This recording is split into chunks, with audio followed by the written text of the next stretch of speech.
Maple Creek was the kind of town where nothing stayed secret for long. The streets were narrow and clean. The church bell rang every Sunday without fail.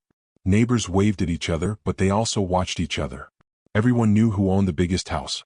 Everyone knew who drove the newest car. And everyone knew who struggled to pay their bills. No one spoke openly about class. They didn't have to. You could see it in the way people dressed, in the places they sat at school events, in who got invited to birthday parties, and who didn't. At Maple Creek High School, these invisible lines were even clearer. Students arrived each morning in two very different ways. Some stepped out of shiny black cars, their shoes spotless, their backpacks brand new. Others walked through the school gates with dust on their hems and books carried in bags that had been used for years. Among the walkers was Amina. She arrived early every day. Her uniform was always clean but slightly faded from many washes. The collar had been stitched carefully where it once tore. Her shoes were polished, but the soles were thin from years of use. Her backpack was old, with one strap sewn back together with neat, patient stitches. She carried herself quietly. Not weak. Not ashamed. Just quiet.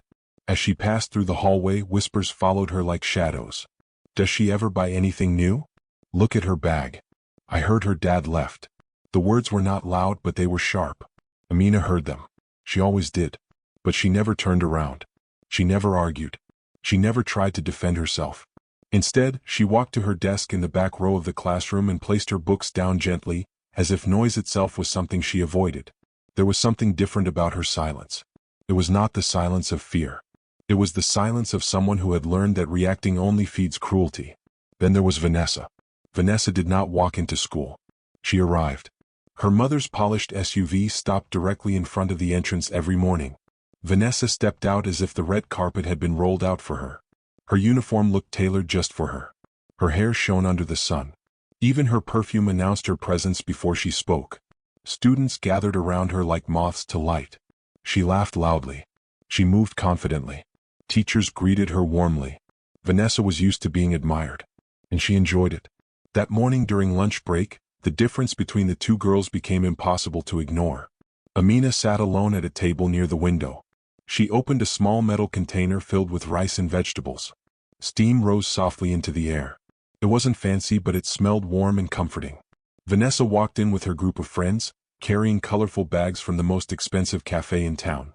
They were talking loudly about a weekend shopping trip. Vanessa's eyes landed on Amina. She slowed her steps. Then she stopped directly in front of her table.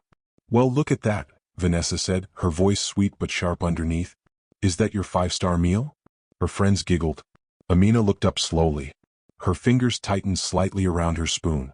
"It's just lunch," she replied softly. Vanessa leaned closer, pretending to inspect it. "I guess when you can't afford real food, you make do."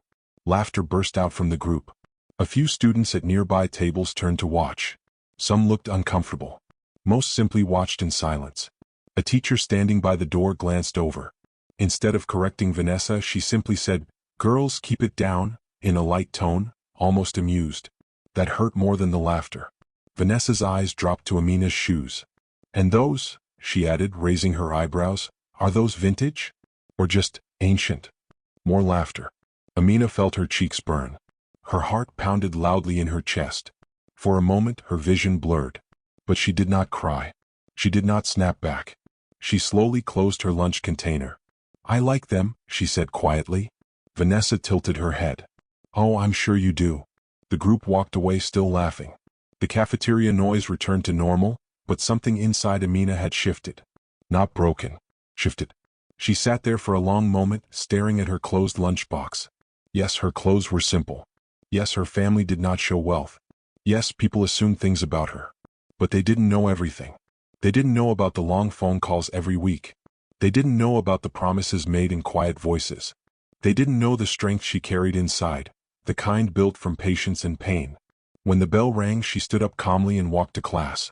But the humiliation did not end there. During the afternoon lesson, the teacher asked a question about literature. Amina raised her hand. She always did well in her studies. The teacher hesitated for a second, then called on Vanessa instead. Vanessa answered incorrectly. The teacher smiled anyway. "Very thoughtful answer," she said warmly. Amina slowly lowered her hand. Later, when group projects were assigned, no one chose her. Vanessa made sure of that. Some people just don't fit our theme, she said casually, loud enough for the class to hear. Amina ended up working alone. As the class packed up, Vanessa passed by her desk once more. You should know your place, she whispered. The words were soft, but the entire row heard them. Amina looked up. For a split second, something flashed in her eyes. Not anger. Not fear. Something steadier. As if she knew something no one else did. The bell rang. Students rushed out. Amina stayed seated for a moment longer, breathing slowly, steadying herself. The classroom felt heavy. The humiliation lingered in the air. But she did not crumble. She gathered her books carefully. And walked out with her head held just a little higher. Because while the town believed it understood power, it had no idea what was coming next. That afternoon, two very different doors opened in Maple Creek. One opened to marble floors and crystal lights.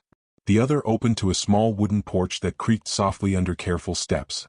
Vanessa stepped into her house first. The front doors were tall and carved with fine designs. Inside, the air smelled of expensive perfume and fresh flowers.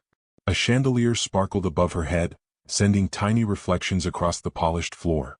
Her mother sat at the long dining table, dressed sharply even though she had nowhere to go. Papers were spread in front of her. Business reports, invitations, and event lists. Without looking up, she asked, "How was school?" "Fine," Vanessa replied, dropping her designer bag onto a chair. Her mother finally raised her eyes. "You're still on top, right?" she asked calmly. "Remember, people respect strength. If you ever look weak, they'll forget who you are." Vanessa nodded automatically.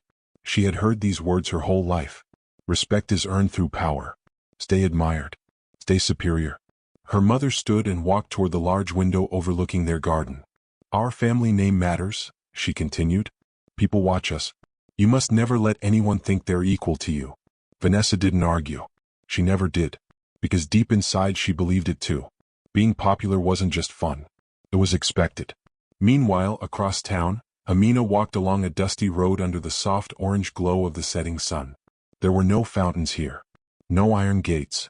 Just small houses lined closely together, children playing barefoot in the dirt, and neighbors sitting outside on plastic chairs. As she walked, she noticed Mrs. Rao struggling with grocery bags near her door. Without hesitation, Amina rushed forward. She carried the heavier bags inside and arranged them neatly on the kitchen counter. Mrs. Rao smiled warmly. "You always help, child. Your heart is bigger than this whole town." Amina smiled back shyly and stepped outside again. Further down the road, she waved at a group of workers repairing a broken fence. They waved back with friendly nods. Finally, she reached her home. It stood at the very edge of town, small but neat. The paint was slightly faded, but the windows were clean. A few flowers grew in pots near the door. Inside, everything was simple. A wooden table. 2 chairs. A shelf of books. And on the wall, a framed photo. Amina stood in front of it for a moment. It showed her as a little girl, standing beside a tall man with kind eyes and a calm smile. Her father. People in town talked about him often. He worked somewhere far away. Probably just a laborer. Why doesn't he ever visit? Some even whispered that he had left for good. But Amina knew better. Every week, without fail, the phone rang at exactly the same time. That evening it rang again. Her heart lifted. She answered quickly and walked toward the window, where she could see the sky turning dark. Her voice softened as she spoke. She didn't talk much about school. She never complained. She mostly listened. And when she hung up, there was always a mixture of emotions in her chest. Loneliness, strength, hope. Her father's voice always reminded her of one thing. You are never small. No matter what people say. Back at school the next day, things felt slightly colder. Vanessa didn't openly mock Amina this time. Instead, she did something quieter. More painful. When seats were being rearranged, Vanessa casually suggested that Amina sit farther back, since she prefers being alone. Her friends giggled and agreed. When group projects were formed, Vanessa whispered something that made the others hesitate before choosing partners. Amina noticed the empty space forming around her. The silence was sharper than laughter. Rumors began to spread like smoke. She thinks she's better than us. She's pretending to be humble. She wants attention. Amina kept her eyes on her books. She focused on her work. But the loneliness pressed heavier each day. Sometimes, when she caught her reflection in the classroom window, she wondered if maybe they were right. Maybe she didn't belong. Across the room, Vanessa watched her. For a brief second, something flickered inside her. A small, uncomfortable feeling. guilt. But then her friend nudged her and whispered, "You really showed her yesterday." Vanessa straightened her shoulders. The feeling disappeared. Because in her world, weakness was dangerous. And sympathy felt like weakness. That evening, as she lay in her soft bed under silk sheets, staring at the ceiling, she replayed Amina's performance at the talent rehearsal earlier that day. Amina's voice had been strong. Too strong. For the first time, Vanessa felt something new. Threatened. She sat up slowly. If Amina continued gaining attention, things could change. And Vanessa could not allow that. Her jaw tightened. If she wants the spotlight, Vanessa thought, I'll make sure the whole school sees exactly who she really is. A slow smile formed on her face. Not warm. Not kind. Cold. The divide between the two girls was no longer just about money. It was about pride. And pride was about to push things much further than either of them expected. The announcement came on a Monday morning. The principal's voice echoed through the speakers, cheerful and proud. Attention students. Maple Creek High will be hosting its annual talent showcase this Friday. The winner will receive a special scholarship award. Excitement rushed through the hallways like electricity. Students buzzed with ideas. Singers, dancers, musicians, even poets. Vanessa signed her name on the list before lunch. Of course she did. She planned to sing a dramatic song that would show off her voice and confidence. Her friends clapped when they saw her name at the top of the page. She's definitely winning, someone said. Vanessa smiled. But then her eyes moved down the list. And froze. Amina. The name sat quietly near the bottom. Vanessa felt a strange heat rise in her chest. She thinks she can compete? One of her friends whispered. Vanessa let out a soft laugh. This will be entertaining, she replied. By the end of the day, whispers had already begun spreading. Amina signed up. Since when does she have talent? She probably just wants attention. The rumors grew louder with every hour. During rehearsals, things became worse. Amina arrived early carrying a small cloth bag. Inside was a simple scarf she planned to use for her performance, a cultural song her father used to sing to her when she was little. She had practiced quietly for weeks. Her voice wasn't flashy, but it was full of feeling. When she opened her bag backstage, her scarf was gone. Her breath caught. She searched everywhere. Nothing. Then she went to check the music file she had submitted. It had disappeared from the system. Her hands began to shake. Across the room, Vanessa stood with her friends, pretending not to notice. But the small smirk on her lips said everything. Maybe she changed her mind, Vanessa said casually. Stage fright happens. Amina felt her throat tighten. The room felt smaller. Louder. For a moment, she considered walking away. No one would blame her. In fact, some might even be relieved. She stepped outside into the empty hallway and leaned against the wall. Her eyes burned. Why did it hurt so much? It wasn't just the missing scarf. It was the message behind it. You don't belong here. Then, softly, like an echo from far away, she remembered her father's voice. Your dignity is yours. Guard it. No one can take it unless you hand it to them. Amina closed her eyes. Took a deep breath. She didn't need the scarf. She didn't need music. She only needed her voice. And her courage. Friday arrived. The auditorium was packed. Parents filled the seats. Students whispered excitedly. The stage lights glowed brightly, warming the red curtains. Vanessa performed first. She walked onto the stage with confidence, her dress shimmering under the lights. Her voice was strong and polished. The crowd applauded loudly when she finished. She bowed gracefully. Then Amina's name was called. A few scattered laughs echoed from the back rows. Vanessa leaned toward her friend and whispered loudly enough for others to hear, "Let's see what miracle happens now." Amina stepped onto the stage. The lights blinded her for a second. Her heart pounded so hard she thought everyone could hear it. She looked out at the sea of faces. Some curious, some amused, some already judging. Her hands trembled at her sides. But she stood straight and began to sing. At first her voice was soft. So soft that the audience leaned forward to catch the sound. Then it grew stronger, clear, pure. Her song carried something deeper than skill. It carried memory. It carried love. It carried pain. The words spoke of resilience, of rising after falling, of standing tall when the world tries to push you down. The room grew silent. No whispers. No laughter. Even Vanessa felt her breath slow without realizing it.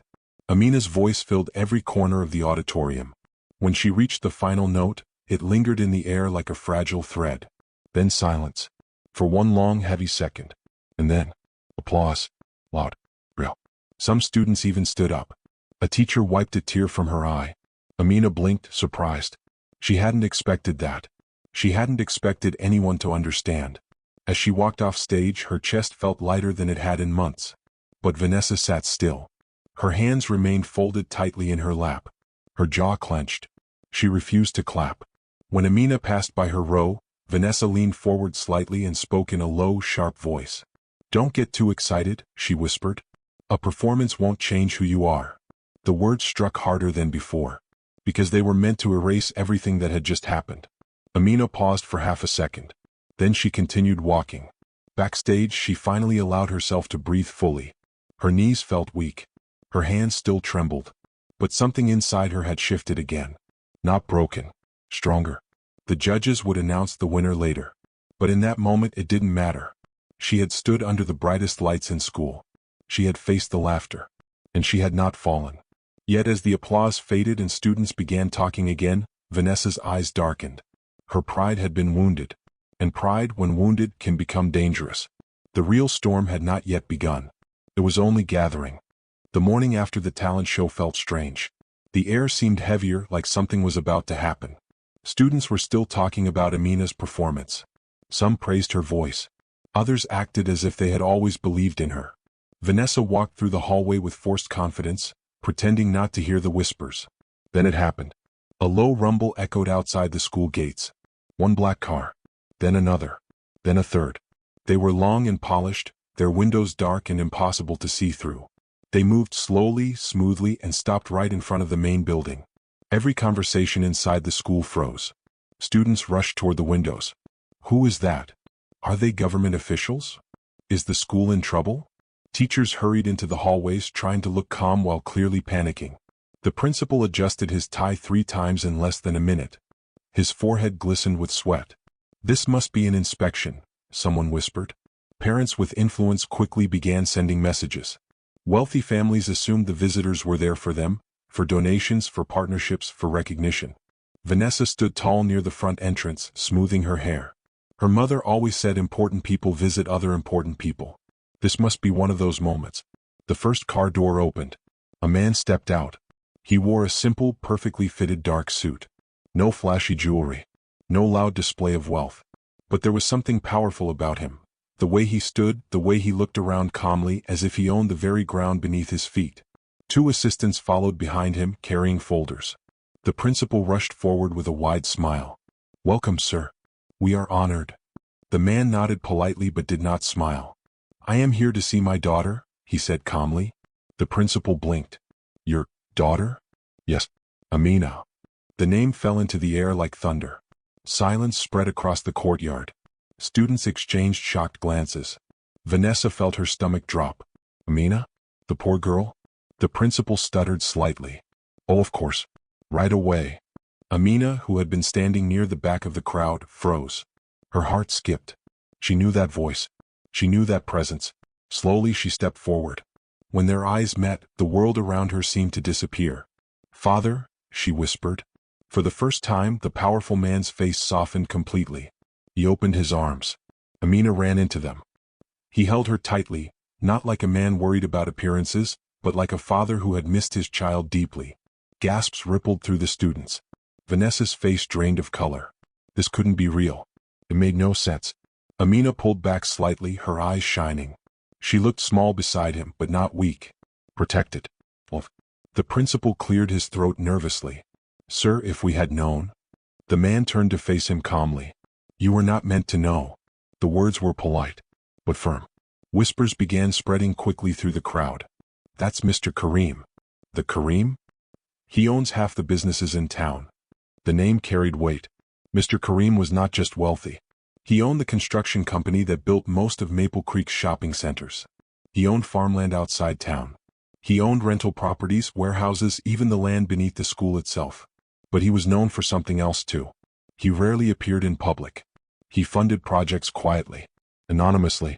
The new school library? Funded by him. The renovated science lab? Also him.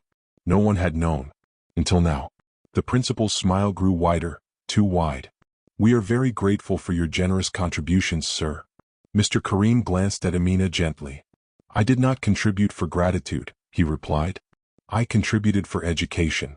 Meanwhile, Vanessa's mother arrived in a rush, stepping out of her own luxury car. She approached confidently at first, but when she recognized Mr. Karim, her expression shifted instantly. She forced a bright smile. Mr. Karim. What a surprise. We've been hoping to meet properly. Her fashion business depended heavily on commercial properties owned by him. She knew exactly how important he was. But Mr. Karim's attention remained on Amina. He placed a protective hand on her shoulder. I came because I heard about the talent show, he said softly to her. And I wanted to see for myself the place where my daughter stands every day. The words were simple, but powerful. Students looked at Amina differently now. Not with pity. Not with mockery. But with awe.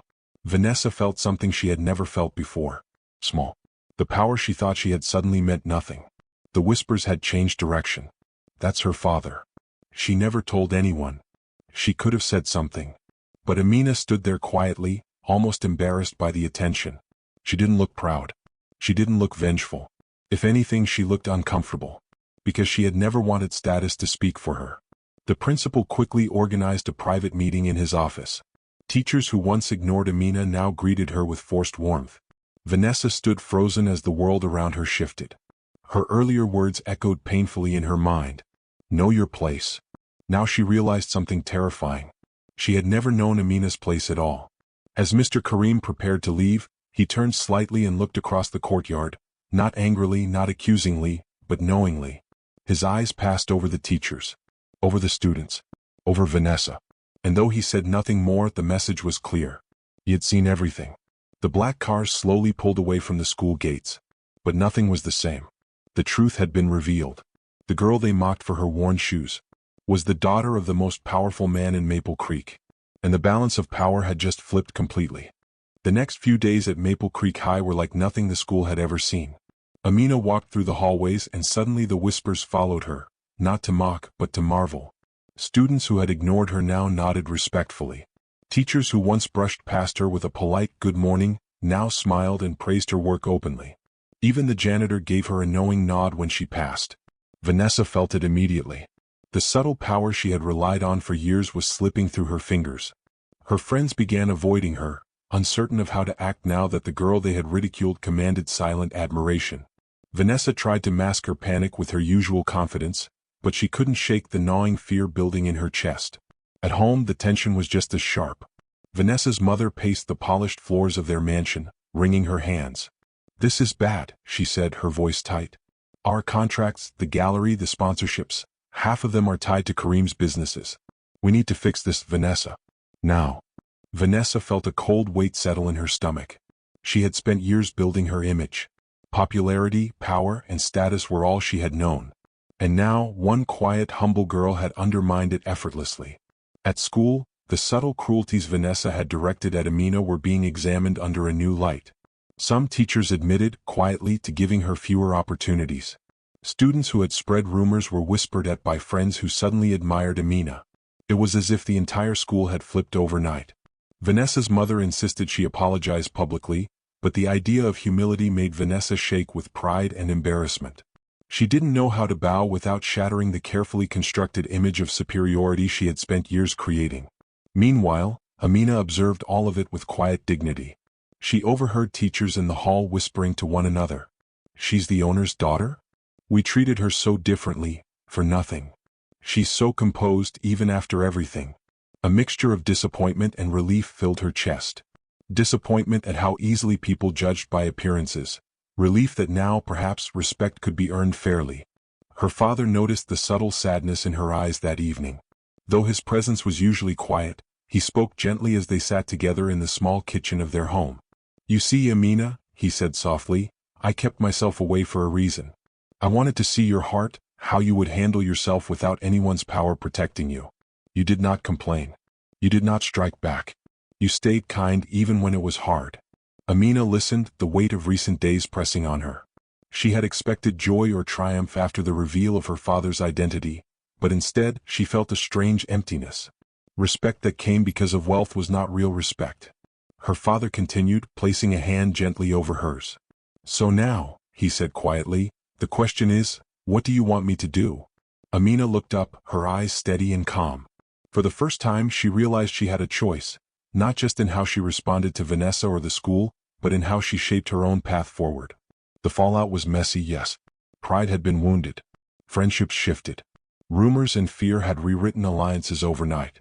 But through it all, Amina remained unshaken. She understood something her classmates did not. Power could be taken away, opinions could change, but dignity, patience, and kindness were hers alone. And for the first time, Maple Creek began to see the quiet strength of the girl they had once laughed at. The school was no longer a place of cruelty. It had become a stage for choices, for growth, and for the true testing of character. Vanessa, watching from her polished corner, finally understood that humiliation could be as silent as it was devastating, and that her world, built on appearances, could crumble in a single moment of truth. And Amina? She simply stood taller, knowing the real test was still ahead. The morning of the school assembly felt heavier than usual. Maple Creek High buzzed with anticipation. Everyone had heard of the black cars and the mysterious visitor. And everyone knew Amina's father had revealed himself. Vanessa paced nervously in the hallways. Her mother had spent the night rehearsing what she wanted her daughter to say. Apologies. Explanations. Bowing to the power she had never truly held. But Vanessa felt sick inside. Pride and fear collided violently, making her stomach twist. Amina, on the other hand, walked quietly through the school, clutching her books. She could feel the stares on her back, the whispers following her like shadows. Some were awe-filled, some tinged with envy, some outright fearful. But she kept her shoulders straight, her chin high. Earlier that day, her father had spoken to her privately at home. "I can enroll you in the most prestigious academy," he said. "You can leave this school behind. You could have anything you want, Amina. I can even withdraw funding from Maple Creek High if you choose." Amina listened, the weight of his words settling over her. She could escape this small town, leave behind the humiliation, the whispers, the old hierarchies. She could leave Vanessa behind, the friends who had laughed at her, the teachers who had ignored her. But the thought of revenge lingered, sweet and sharp. She could humiliate Vanessa publicly. She could finally have the upper hand. She could let everyone see who was really powerful. Her hands clenched around her bag. Every flashback of the bullying, the whispers, the laughter, the stolen scarf, all of it pressed on her mind. Her chest ached with anger and hurt.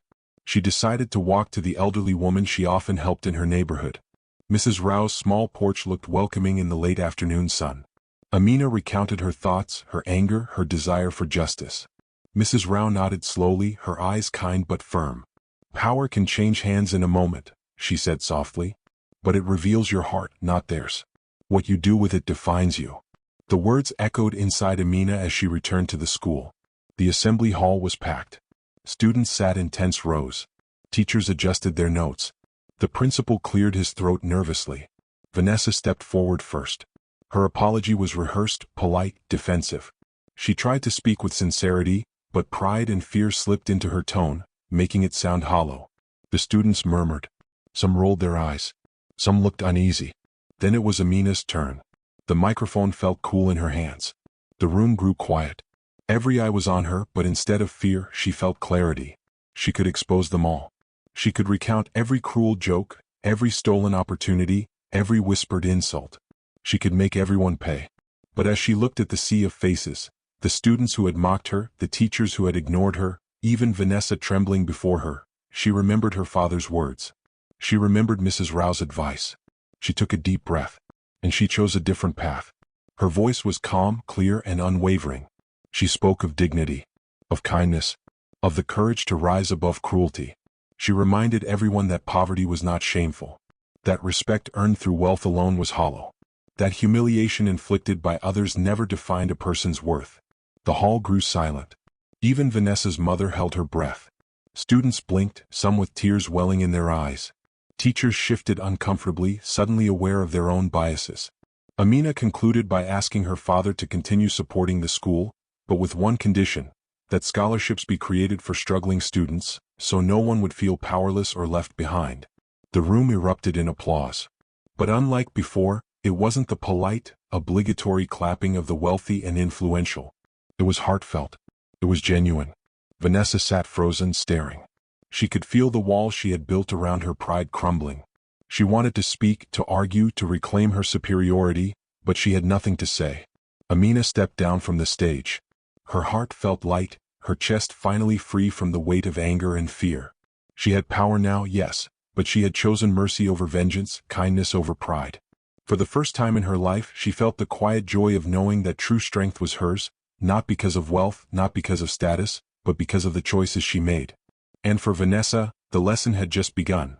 Humility, when wielded with courage, could reveal far more than fear or cruelty ever could. The days that followed were quiet, but the change was undeniable. Maple Creek High was no longer the same.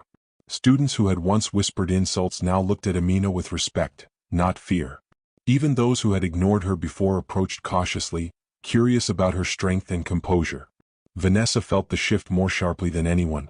Her friends no longer followed her lead unquestioningly. Invitations she had once taken for granted became meaningless. She realized painfully that her social power had been built on appearances, not character, and appearances could crumble overnight. At home, Vanessa's mother tried to guide her through damage control, but Vanessa resisted. Words felt empty. She felt small, stripped of the superiority she had relied on for so long. Her pride hurt, but for the first time she began to see the truth in Amina's quiet strength.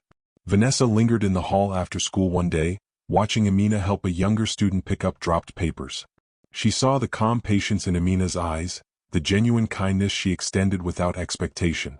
Vanessa realized that this grace under pressure, was something she had never truly possessed. Slowly, Vanessa began to approach Amina privately.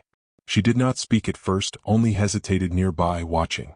The first conversation they shared was awkward, quiet, without grand gestures or dramatic declarations.